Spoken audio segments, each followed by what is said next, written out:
legalistic people have ruined the gospel. This is such a serious thing because when you start adding the law to the gospel, people actually will not get saved. And the way that that has happened is they've added in the requirements of the law, and they've also not made sin to be such a serious thing. They've made sin to just look like some of the poor things that you do in your behavior, instead of realizing that sin is your flesh nature that needs to be crucified with Christ and needs to have been done away with on the cross. They make sin like it's the actions that people do, and it's bad people versus good people, and this has confused people, and it has made the gospel look like a righteousness contest rather than a salvation that we desperately need, and we all need it.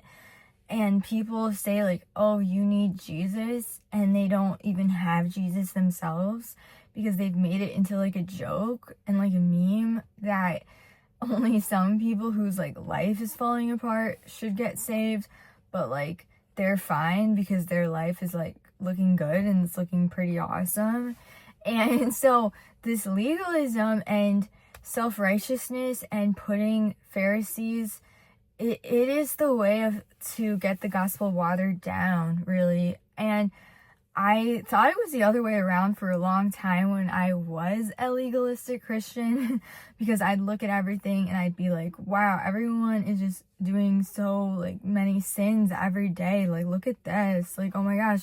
And then I realized like, yeah, that's why like none of us are righteous without Christ. Like, that is the point.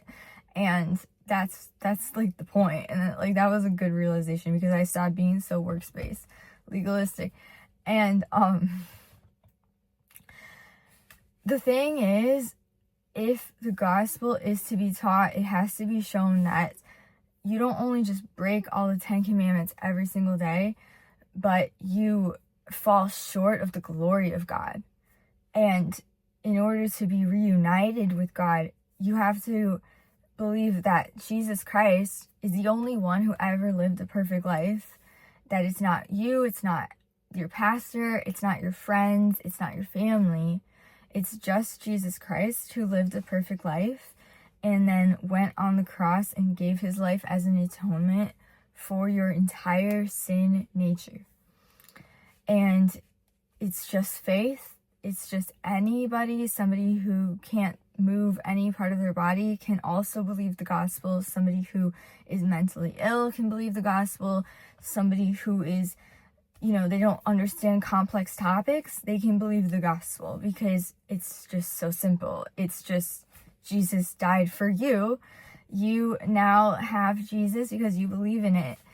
And this is a hard thing for people to believe, so I don't get when people say it's easy believism, because it's actually not. Like, if you look at how many people don't believe this, then you'll realize how hard it is for people to believe this, because a lot of people are thinking that something good dwells in their flesh, and Paul said in Romans, nothing good dwells in your flesh. It says, for if righteousness came by the law, no flesh will be justified. So it's nothing that you're ever going to do to receive it, but people use Christ as like this morality mechanism and like this morality to become like the morality police in not only their lives but in the world's lives. And if that was ever going to work, then you would have been Jesus and you would have been the savior, but you're not, and you never will be. You don't know the right and wrong morality the way that you think you do. Only Christ, only Jesus Christ knows the right and wrong morality. He has the righteousness. He's never made a mistake. He's never even halfway 0.00001% made a mistake. We don't even come like this close to his perfective standard. We're like billions and billions of miles away. So to even think that you come even a little bit close is not true. It's not true. So legalism is a way to water down the gospel so that people don't believe that it's all Christ and 0% them, and it creates people who think they got saved but they didn't.